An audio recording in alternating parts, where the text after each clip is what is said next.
அஹ் வணக்கம் நண்பர்களே. இன்னைக்கு நம்ம என்ன பார்க்க போறோம் அப்படின்னா டைப் ஆஃப் ஸ்டாக்ஸ் டாபிக்.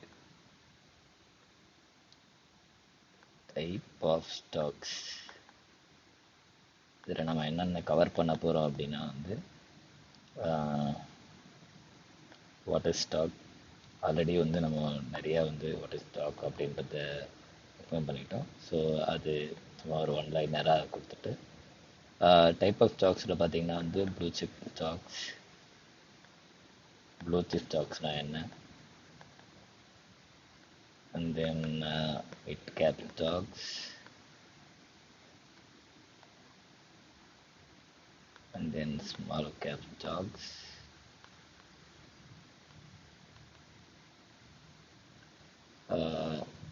ஃபர்தராக பார்த்தீங்கன்னா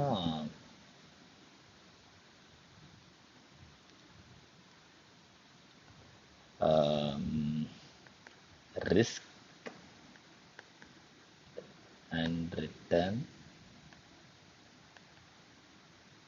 ஃபார் இந்த 3 விதமான ஸ்டாக்ஸ் இருக்குது இல்லைங்களா. இதில் ரிஸ்க் அண்ட் ரிட்டர்ன்ஸ்லாம் எப்படி இருக்கும் அப்படின்ற மாதிரி சொல்ல போகிறோம். அண்ட் தென் ஃபைனலாக வித் டைப் ஆஃப் என்ன டைப் ஆஃப் ஸ்டாக் உங்களுக்கு சூட்டபுளாக இருக்கும் அப்படின்ற மாதிரி பார்க்க போகிறோம். Which type of stock are suitable for you. ஒவ்வொருத்தருக்குமே இது வேறு வேறு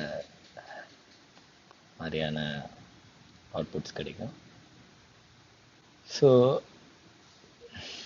let's start. What is stock? So இது பார்த்திங்கன்னா ஆல்ரெடி நம்ம பண்ண வீடியோஸ்லேருந்தே உங்களுக்கு ஒரு ஐடியா இருக்கும். ஸோ பேசிக்காக ஒரு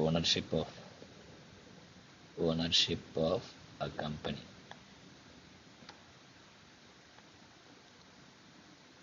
இதுதான் ஸ்டாக். ஸோ ஒரு பிஸ்னஸில் இன்வெஸ்ட் பண்ணுறோம், ஓகேங்களா. So what is blue chip?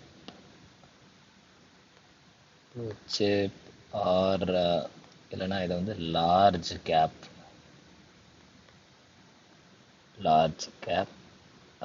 Stocks அப்படின்னு சொல்லலாம். ஸோ இது எல்லாமே பார்த்தீங்கன்னா பேசிக்காக large companies like TCS, like example Reliance, TCS etcetera. இந்த மாதிரியான கம்பெனிஸ்லாம் இதில் வரும். அண்ட் இதில் பார்த்தீங்கன்னா உங்களுக்கு ஃபீச்சர்ஸ் என்னென்னு பார்த்தீங்கன்னா உங்களுக்கு லெஸ் ரிஸ்க் அண்ட் ஆல்சோ ஸ்டேபிளான ரிட்டர்ன்ஸ் பட் லோ. ஸ்டேபிளாக ரிட்டர்ன்ஸ் பட் லோ ரிட்டர்ன்ஸ், இது மாதிரி இருக்கும். அண்ட் தென் நெக்ஸ்ட் என்னென்னு பார்த்தீங்கன்னா mid cap funds, mid cap stocks. So இதெல்லாம் பார்த்தீங்கன்னா மீடியம் சைஸ்டு கம்பெனிஸ். ஆல்ரெடி நம்ம மீடியம் சைஸ்டு கம்பெனிஸ்னால் என்ன அப்படின்றது ப்ரீவியஸ் வீடியோவில் டிஸ்கிரைப் பண்ணியிருக்கோம். ஸோ இதில் பார்த்தீங்கன்னா நான் அதில் ரிஸ்க் அண்ட் ரிட்டர்ன்ஸ் இதெல்லாம் டீட்டெயிலாக ஆட் பண்ணல. ஸோ அதனால் மறுபடியும் அதை ரீஹைட்ரேட் பண்ணுறதுக்காக தான் medium risk and then but growth potential கொஞ்சம் அதிகமாகவே இருக்கும்.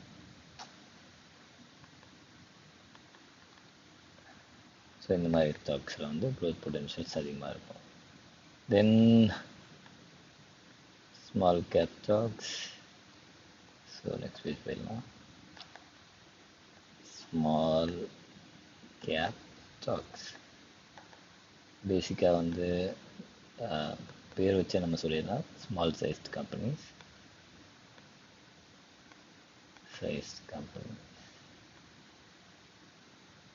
ஓகேங்களா. ஸோ சின்ன கம்பெனி, ஆனால் வந்து உங்களுக்கு இதில் இன்வெஸ்ட் பண்ணுறது மூலயமா வந்து உங்களுக்கு ரிஸ்க் வந்து மோர், உங்களோட பணம் இழக்கிறதுக்கான வாய்ப்புகள் அதிகம். பட் ஹை growth பொட்டன்ஷியல், அதாவது பணம் வளர்கிறதுக்கான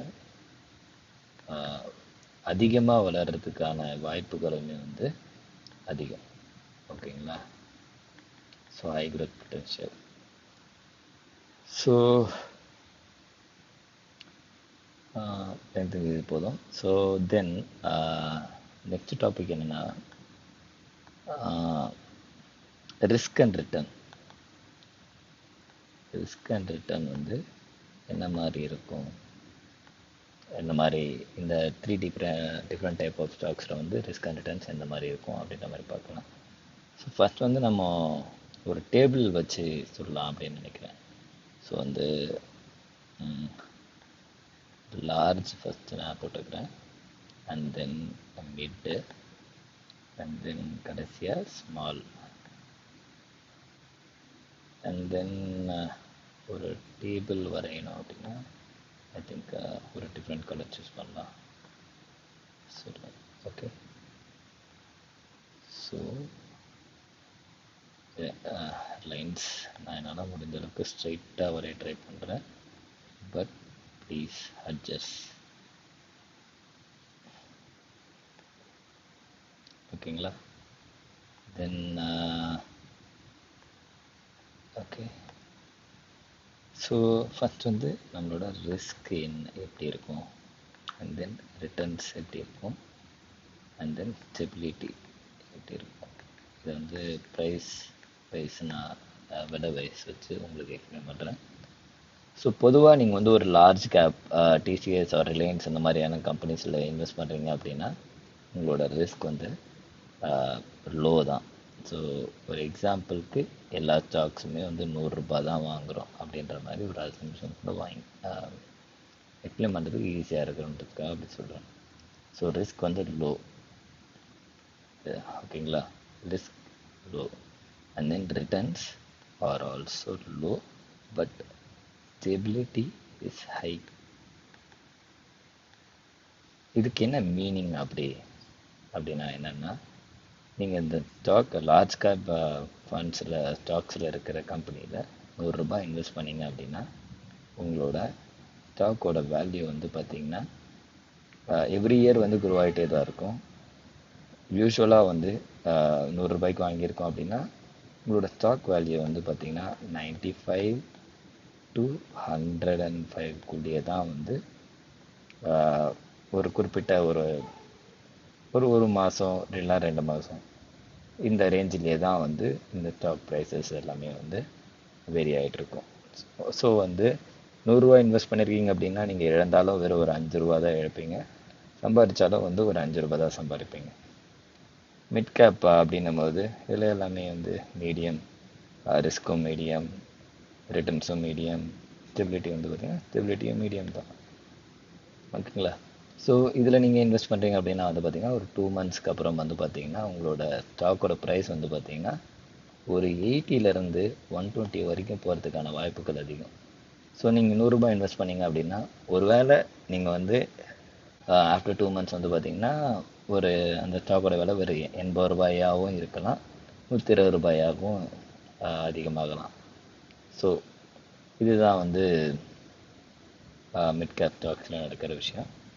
அண்ட் ஸ்மால் கேப் இதில் வந்து பார்த்திங்கன்னா ரிஸ்க் வந்து பார்த்திங்கன்னா ஹை, அண்ட் வந்து returns also high, possibility of returns high, and stability வந்து பார்த்திங்கன்னா ரொம்ப லோ. ஸோ ஒரு மாதம் இல்லைனா 2 மாதம் கழித்து, அதாவது 100 ரூபாய் இன்வெஸ்ட் பண்ணதுக்கப்புறம் கழித்து பார்த்திங்கன்னா உங்களோட ஸ்டாக் ப்ரைஸ் வந்து பார்த்திங்கன்னா கிட்டத்தட்ட ஒரு 60லேருந்து 140 ரூபாய் வரைக்கும் போகிறதுக்கான வாய்ப்புகள் அதிகம். அதாவது நான் 100 ரூபாய்க்கு இன்வெஸ்ட் பண்ணியிருக்கேன், 2 மாதம் கழிச்சு பார்த்தா அந்த ஸ்டாக் வந்து வெறும் 60 ரூபாய் கூட இருக்கலாம், இல்லை 140 ரூபாய் கூட இருக்கலாம். நீங்கள் தரவை அனலைஸ் பண்ணி ஒரு இதில் வந்து டெக்னிக்கல் அனலிசிஸ் ப்ளஸ் வந்து கிராஃப் பார்த்து நம்ம வந்து அனலைஸ் பண்ணுவோம். ஸோ இதெல்லாம் பேஸ் பண்ணி தரவாக பண்ணியிருந்தோம் அப்படின்னா வந்து யூஸ்வலாக வந்து நம்ம வந்து முடிஞ்ச அளவுக்கு வந்து பேசிக்காக ஒரு 103ல் மெயின்டைன் பண்ண ட்ரை பண்ணுவோம். அண்ட் ஹியர் வந்து ஒரு 108 அந்த ரேஞ்சில் மெயின்டைன் பண்ண ட்ரை பண்ணுவோம். அதாவது ஒரு 100 ரூபாய்க்கு வாங்கினதுக்கப்புறம் 2 மாதம் கழிச்சு 108 ரூபாய் ஆகிற அளவுக்கு மெயின்டைன் பண்ண ட்ரை பண்ணுவோம். உங்களோட டெக்னிக்கல் அனாலிசிஸ் எல்லாமே கரெக்டாக இருந்தால். ஸோ இதில் வந்து பார்த்திங்கன்னா கிட்டத்தட்ட வந்து ஒரு 115 ரூபாய் அந்த ரேஞ்சில் வந்து இன்வெஸ்ட் பண்ணுறதுக்கு இன்க்ரீஸ் பண்ணுறதுக்கான வாய்ப்புகளை நம்ம வந்து செக்யூர் பண்ண ட்ரை பண்ணுவோம். ஸோ உங்களுக்கு இன்ட்ரெஸ்ட் ரிட்டர்ன்ஸ் பார்த்திங்கன்னா வந்து இந்த மாதிரியான விஷயங்கள்லாம் அமையும். ஸோ இது வந்து ரிட்டர்ன்ஸ் இன் பர்சன்டேஜ் அப்படின்னு போடுறேன். ஓகேங்களா? ஸோ பேசிக்காக வந்து சேவிங்ஸ் என்னடா சேவிங்ஸில் இன்வெஸ்ட் பண்ணாலே வந்து 3% வரும்ன்ற இங்கே வந்து நம்ம ஒழுங்காக பண்ணாலும் வந்து 3% அப்படின்றது நான் வந்து ஒரு உங்களுக்கு ஹையாக எக்ஸ்பெக்டேஷன் செட் பண்ணாமல் முடிஞ்ச அளவுக்கு வந்து ஒரு ஃபீஸிபிளாக இருக்கிற மாதிரியான நம்ப தகுந்த மெத்தடில் உங்களுக்கு எக்ஸ்பிளைன் பண்ணுறேன். ஸோ கடைசி topic for the day, which stock is best for you? Best for you இந்த ஸ்டாக். ஸோ இது வந்து எப்படி நம்ம வந்து டிசைட் பண்ணலாம் அப்படின்னா வந்து ஃபஸ்ட்டு உங்களோட இன்வெஸ்ட்மெண்ட் கோல்ஸ் என்ன, நீங்கள் எதனால் ஸ்டாக் மார்க்கெட்டில் இன்வெஸ்ட்மெண்ட் பண்ணுறீங்க, இதை பேஸ் பண்ணி தான் வந்து முக்கால்வாசியான விஷயங்கள் இருக்கும். அண்ட் ரிஸ்க் டாலரன்ஸ், எவ்வளோ இழந்தால் உங்களால் வந்து உங்கள் லைஃப்பை வந்து பெருசாக அஃபெக்ட் ஆகாது அப்படின்ற மாதிரியான. இப்போ வந்து பார்த்திங்கன்னா நான் ஒரு 20,000 சம்பாதிக்கிறேன் அப்படின்னா என்னால் வந்து ஒரு 1000 ரூபாய் வந்து இன்வெஸ்ட் பண்ண முடியும். அந்த 1000 ரூபாய் வந்து எனக்கு சுத்தமாக காலியானாலும் பெருசாக வந்து அடுத்த மாதம் எனக்கு பெரிய பிரச்சனை இருக்காது. ஸோ அதுதான் வந்து ரிஸ்க் டாலரன்ஸ் அப்படின்னு சொல்லுவாங்க. ஸோ உங்களால் எவ்வளோ வந்து இழக்க முடியும், எவ்வளோ வந்து அந்த 1000 ரூபாவை நான் இன்வெஸ்ட் பண்ணேன்னா 1000 ரூபாயுமே போகாது. லைக் ஒரு 100 ருபீஸ் கம்மியாகுது அப்படின்னும் போது அது பரவாயில்ல, என்னால் வந்து மேனேஜ் பண்ணிக்க முடியும் அப்படின்ற விஷயங்களை பொறுத்து தான் வந்து நீங்கள் வந்து பேசிக்காக வந்து டிசைட் பண்ணணும். And second most important thing is diversifying. அதாவது நீங்கள் வந்து இந்த ஒரு டைப் ஆஃப் ஸ்டாக்ஸில் வந்து இன்வெஸ்ட் பண்ண போகிறது கிடையாது. டைவர்சிஃபையிங் பிட்வீன் ப்ளூ சிப், அதாவது large cap funds, and then mid and then small. இதில் வந்து நீங்கள் டைவர்சிஃபை பண்ணி தான் வந்து இன்வெஸ்ட் பண்ண போகிறீங்க. அதாவது மந்த்லி வந்து நான் ஃபஸ்ட் வந்து ஒரு யூஸ் கேஸ் எடுத்துக்கிறேன். என்னோட இது என்னென்னா வந்து ஆஃப்டர் ஒவ்வொரு யூஸருக்குமே வந்து இன்வெஸ்ட்மெண்ட் கோல்ஸ் வந்து வேறு மாதிரி இருக்கும். ஸோ என்னோட விஷயம் என்னென்னா வந்து ஆஃப்டர் 10 இயர்ஸ் வந்து ஃபினான்ஷியல் ஃப்ரீடமை வந்து நான் அச்சீவ் பண்ணணும். ஃபினான்ஷியல் ஃப்ரீடமை வந்து நான் அச்சீவ் பண்ணணும். ஃபினான்ஷியல் ஃப்ரீடம் அப்படின்னா என்ன அப்படின்னு தெரியலன்னா கமெண்ட்ஸில் சொல்லுவாங்க, நான் எக்ஸ்பிளைன் பண்ணுறேன். நான் எக்ஸ்பிளைன் பண்ணுறேன். ஸோ ஃபார் எக்ஸாம்பிள் 10 வருஷம் கழிச்சு வந்து பார்த்திங்கன்னா நான் எந்த ஒரு வேலைக்கும் போகக்கூடாது. நான் இதில் இன்வெஸ்ட் பண்ணியிருக்கேன்ல பார்த்தீங்களா. ஸோ அதுலேருந்து வர ரிட்டர்ன்ஸ் மட்டுமே வந்து என்னோடய தினசரி தேவைக்கு ரிட்டர்ன்ஸாக வந்து அமௌண்ட்டாக வந்து வந்துகிட்டே இருக்கணும். ஸோ அது மாதிரியான செட்டப் தான் வந்து இந்த யூஸ் கேஸ். ஓகேங்களா? ஸோ இப்போது நான் என்ன பண்ணணும், 10 வருஷத்துக்கு அப்புறம் நான் ஃபினான்ஷியல் ஃப்ரீடம் அச்சீவ் பண்ணணும் அப்படின்னா வந்து பார்த்திங்கன்னா நான் வந்து ரிஸ்க்கை வந்து கொஞ்சம் ஹையாக தான் எடுக்கணும். அதாவது there is a rule, 50%, 30%, 20% அப்படின்னு சொல்லுவாங்க. ஸோ மந்த்லி நான் வந்து ஒரு 1000 ருபீஸ் இன்வெஸ்ட் பண்ணுறேன் அப்படின்னு வச்சுக்கோங்க. ஸோ இதில் 500 ரூபா அண்ட் 30% வந்து பார்த்தீங்கன்னா 300 ரூபா அண்ட் 200 ரூபா. ஓகேங்களா? இப்படி இருக்கும்போது வந்து நான் 10 இயர்ஸ்க்கு அப்புறம் வந்து ஃபினான்ஷியல் ஃப்ரீடம் அச்சீவ் பண்ணணும் இல்லைங்களா? இது which is very much possible. Like நம்ம வந்து ரொம்ப ரிஸ்க் எடுக்க வேண்டிய அவசியம் இல்லை. ஓகேங்களா? ஸோ என்னோட மெஜாரிட்டி ஆஃப் த இன்வெஸ்ட்மெண்ட் வந்து பார்த்தீங்கன்னா மிட் கேப் ஃபண்ட்ஸில் தான் இருக்கும். ஸோ வந்து ஐம் சாரி, நான் ஒரு தப்பு பண்ணிட்டேன். அதை எப்படி பேக் பண்ணுறதுன்னு தெரியல. ஓகே. ஸோ 50-30-20 இந்த ரூல் இருக்குது இல்லைங்களா? ஸோ 10 இயர்ஸ்க்கு அப்புறம் அச்சீவ் பண்ணுறது ஃபினான்ஷியல் ஃப்ரீடம் அப்படின்னும் போது நான் இந்த 50% வந்து பார்த்திங்கன்னா மிட் கேப் ஃபண்ட்ஸில் போடுவேன். அண்ட் 30% அப்படின்றது பார்த்திங்கன்னா ப்ளூ சிப்பில் போடுவேன். 20% அப்படின்னு பார்த்தீங்கன்னா இதை வந்து ஸ்மால் கேப்பில் போடுவேன். எல்லாத்துலேயுமே வந்து 100 கம்பெனி இருக்குது ப்ரோ, எதில் ப்ரோ இன்வெஸ்ட் பண்ணுறது அப்படின்ற மாதிரி நிறைய கொஷின்ஸ் வரலாம். அது எல்லாமே வந்து நம்ம டெக்னிக்கல் அனாலிசிஸ் பண்ணும்போது உங்களுக்கு கிளியராகவே வந்து புரியும். ஓகேங்களா? ஸோ இதுதான் வந்து இன்னும் கிளியராக எக்ஸ்பிளைன் பண்ணணும்னா ரெண்டாவதாக இன்னொரு யூஸ் பண்ணுறேன். அகெயின் 1000 ருபீஸ் மந்த்லி வந்து நான் இன்வெஸ்ட் பண்ண போகிறேன். இந்த வாட்டி என்னோடய கோல் வந்து பார்த்திங்கன்னா இதுதான் என்னோடய மெயின் பிஸ்னஸ்ஸு.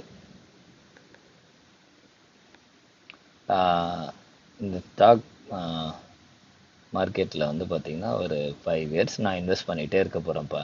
5 இயர்ஸ்க்கு அப்புறம் வந்து பார்த்திங்கன்னா இதுதான் என்னோடய பிஸ்னஸ்ஸு, இதில் தான் வந்து நான் ஃபுல்லாக ரன் பண்ண போகிறேன் அப்படின்னு இருக்கும்போது சேம் இந்த 50% 30% இதில் வந்து பார்த்திங்கன்னா ஆக்சுவலாக வந்து உங்களோட இந்த ஏரியா தான் மாறும். ₹500 வந்து பார்த்திங்கன்னா ஆக்சுவலாக ஸ்மால் கேப்பில் நான் அதிகமாக இன்வெஸ்ட் பண்ணுவேன். ஸோ அகெயின் ₹300 வந்து பார்த்திங்கன்னா ப்ளூ சிப்பில் இன்வெஸ்ட் பண்ணுவேன். ப்ளூ சிப் முடிஞ்ச அளவுக்கு ப்ளூ சிப்பில் இன்வெஸ்ட் பண்ணுறது முடிஞ்ச அளவுக்கு சேஃப். ஸோ அதனால் வந்து ஒருவேளை நான் ஸ்மால் கேப்பில் ஒர்ஸ்ட்டாக பெர்ஃபார்ம் பண்ணாலும் ப்ளூ சிப் அட்லீஸ்ட் வந்து கொஞ்சமாச்சு வந்து எனக்கு ஸ்டெபிலைஸ் பண்ணும். ஸோ அதனால் வந்து நான் செகண்ட் ப்ரிஃபரன்ஸ் எப்போவுமே வந்து இந்த 30% வந்து ப்ளூ சிப்பில் தான் வந்து மோஸ்ட்லி நான் இன்வெஸ்ட் பண்ணுவேன். ஓகேங்களா? ஸ்மால் கேப் கண்ணில் 200 ருபீஸ் மட்டும் இன்வெஸ்ட் பண்ணிட்டு. ஸோ இதுதான் வந்து என்னோட idea for further investing in stock market. ஃபர்தராக வந்து ஃபஸ்ட்டு பேசிக்ஸ் எல்லாமே நான் வந்து முடிஞ்ச அளவு கவர் பண்ண ட்ரை பண்ணுறேன். தென் வந்து டெக்னிக்கல் அனாலிசிஸ், தென் கிராஃப்லாம் எப்படி பார்க்குறது, அண்ட் எனக்கு வந்து பைத்தான் தெரியும். ப்ளஸ் வந்து ஸ்டாக்கோட ப்ரைஸஸ் வந்து ஹிஸ்டரி, அதாவது 3 வருஷம் முன்னாடி இந்த ஸ்டாக் ப்ரைஸ் எப்படி இருந்தது, அந்த ஸ்டாக்கோட டெக்னிக்கல் டீட்டெயில்ஸ். ஸோ இது எல்லாத்தையும் கலெக்ட் பண்ணி ப்ராப்பராக அனலைஸ் பண்ணி தான் வந்து ஒவ்வொரு இன்வெஸ்ட்மெண்ட்டுமே நம்ம மேக் பண்ண போகிறோம். சரிங்களா? ஸோ அண்ட் மோரோவர் நீங்கள் இந்த கேட்டகரியில் எதில் வந்து ஃபாலோ ஆகுறீங்க அப்படின்றத நீங்கள் டிபெண்ட் பண்ணுங்கள். 10 வருஷத்துக்கு அப்புறம் நான் ஃபினான்ஷியல் ஃப்ரீடம் அச்சீவ் பண்ண போகிறேன். 10 வருஷத்துக்கு அப்புறம் நான் வந்து கால் மேலே கால் போட்டுக்கிட்டு ஆல்ரெடி இன்வெஸ்ட் பண்ண அமௌண்ட்டில் மட்டுமே வந்து நான் கெயின் பண்ண போகிறேன். அப்படி இருக்கணுன்றது தான் உங்களோட கோலா? அதுக்கு தேவை என்ன அப்படின்ற மாதிரி நீங்கள் எந்த பொசிஷனில் இருக்கீங்க அப்படின்றத புரிஞ்சுக்கோங்க. உங்களால் 1000 கூட இன்வெஸ்ட் பண்ண முடியல அப்படின்னா, ஸோ ஃபஸ்ட்டு நீங்கள் 1000 எப்படி இன்வெஸ்ட் பண்ணணும் மந்த்லி அப்படின்ற மாதிரியான ஐடியாவுக்கு வரணும். ஐ திங்க் தட்ஸ் இது போதும் இன்றைக்கி கண்டென்ட். முடிஞ்ச அளவுக்கு வந்து கண்டென்ட்டை ஷார்ட்டாக வச்சுக்க சொல்லி என்னோடய செல்ஃப் கண்டென்ட் வந்து ஷார்ட்டாக வச்சுருக்க சொல்லியிருக்காங்க. ஸோ அதனால் நான் என்னோடய கண்டென்ட்ஸை ஷார்ட்ஸாக வச்சுக்க ட்ரை பண்ணுறேன். ஸோ தேங்க்யூ ஃபார் வாட்சிங். இந்த வீடியோக்கு லைக் பண்ணுங்கள், சப்ஸ்கிரைப் பண்ணுங்கள் அப்படின்ற மோட்டிவேட்டர்லாம் இல்லை. உங்களுக்கு தேவை இருந்தால் உங்களுக்கு ஸ்டாக் மார்க்கெட்டில் இன்வெஸ்ட் பண்ணணுன்ற ஐடியா இருந்தால் நீங்கள் சப்ஸ்கிரைப் பண்ணிக்கோங்க, சரிங்களா? ஸோ உங்களுக்கு நான் போடுற வீடியோஸ் வரணும். அண்ட் மோரோவர் ரெகுலராக ஃபாலோ பண்ணுங்கள். ஸோ இது செப்டம்பர் மாதம் 19th, செப்டம்பர் மாதம் 17th. நான் வந்து பார்த்திங்கன்னா என்னோட எய்ம் என்னென்னா வந்து நவம்பர் மாதம் ஸ்டார்டிங்லேருந்து நான் இன்வெஸ்ட் பண்ண போகிறேன். அது மந்த்லி 1000 இருக்கலாம், 2000 இருக்கலாம். ஸோ அந்த டைமில் உங்களுக்கு முடிஞ்ச அளவுக்கு பேசிக்ஸை கவர் பண்ணி நான் என்னென்ன டெக்னிக்ஸை வந்து ஒரு டெக்னிக்ஸாக எக்ஸ்பிளைன் பண்ணி எந்தெந்த டெக்னிக்ஸ் மூலயமா என்னென்ன ஸ்டாக்ஸ் வாங்குகிறேன் அப்படின்ற மாதிரி உங்களுக்கு எக்ஸ்பிளைன் பண்ணி, ஸோ ஃபர்தராக ஆஃப்டர் ஒரு வருஷம் கழித்து பார்த்தீங்கன்னா நீங்களாகவே வந்து இந்த எல்லா விஷயத்தையுமே தனியாக பண்ணி இன்வெஸ்ட் பண்ணுற மாதிரி நான் வந்து உங்களை ரெடி பண்ணணும் அப்படின்றது தான் என்னோட கோல். ஸோ தேங்க்யூ ஃபார் வாட்சிங். நன்றிகள். கீப் சப்போர்ட்டிங் அண்ட் மோரோவர் நான் இதை வீடியோவில் ஏதாவது ஃபீட்பேக் இருந்தால் கமெண்ட்ஸில் மென்ஷன் பண்ணுங்கள். And thank you.